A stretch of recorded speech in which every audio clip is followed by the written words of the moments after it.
مجتبی بهروزیفر هستم، DevOps و SRE. در خدمت شما هستم با یک آموزش دیگه در مورد ریپوزیتوری هایی که توی نکسوس میتونیم بسازیم. توی این قسمت قصد داریم در مورد هاستد اپت ریپوزیتوری صحبت کنیم.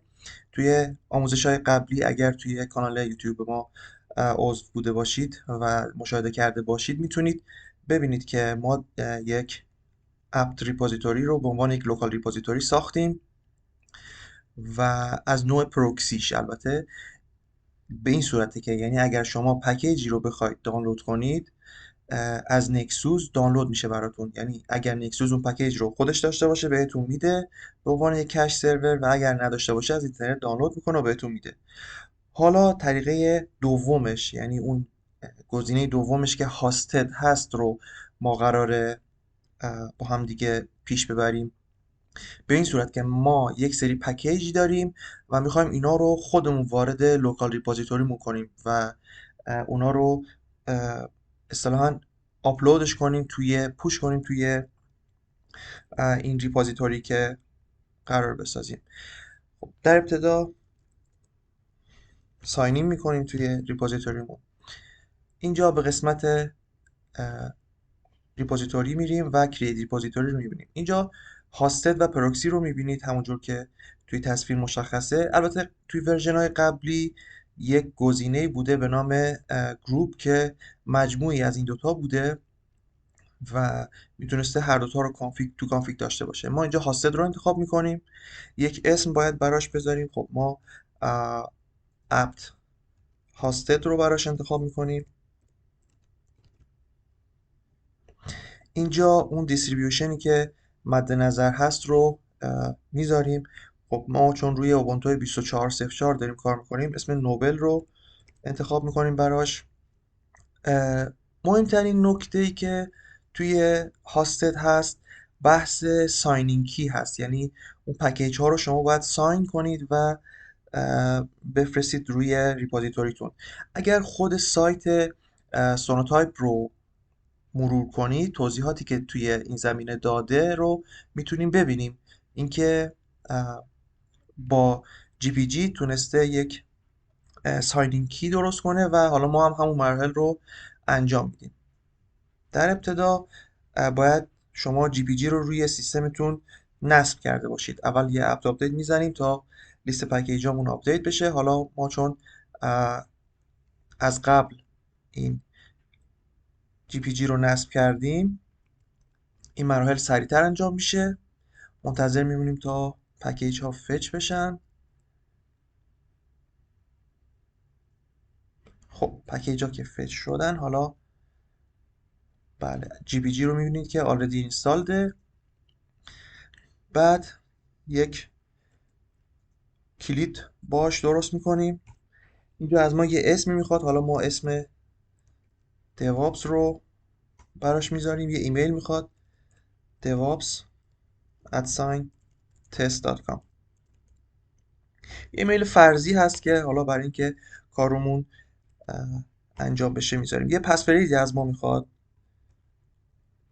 ما یه پسفریزی رو براش ست میکنیم. دوباره میگه یک پسفریزی رو برای ما وارد کن، اینتر میکنیم دوباره. و خب اینجا میبینیم که یک کلید رو بر ما ساخته و یک آیدی هم اینجا هست که تو مرحله بعدی ما ازش استفاده میکنیم. این همون نیمیه که ما دادیم و ایمیلی که براش ست کردیم و 3 سال این معتبر هست. توی مرحله بعد لیست کلیدهایی که وجود داره رو میتونیم ببینیم. میبینیم که همین کلید تنها کلیدیه که ما توی این سرور ساختیم، تنها جی پی جی کلیدی که توی این سرور ساختیم. بعد میگه CD کنیم به همون جایی که میخواین. ما خب تو همین جا هستیم و برامون همین مسیر اوکیه. بعد میگه که باید جی پی جی کی رو به این صورت پابلیکی رو بسازید و اینجا از اون آیدی که هستش ما استفاده میکنیم. خب آیدی ما توی این مسیر بالا مشخص شده و ما این آیدی رو استفاده میکنیم ازش. با این کار پابلیک جی پی جی کی ما ساخته میشه. خب پابلیک جی پی جی کی ما ساخته شد. حالا چون من از قبل یه دونه ساخته بودم، این گفت فایل اگزیست و اووررایت کرده شما. بعدش از این پابلیکی استفاده میکنیم و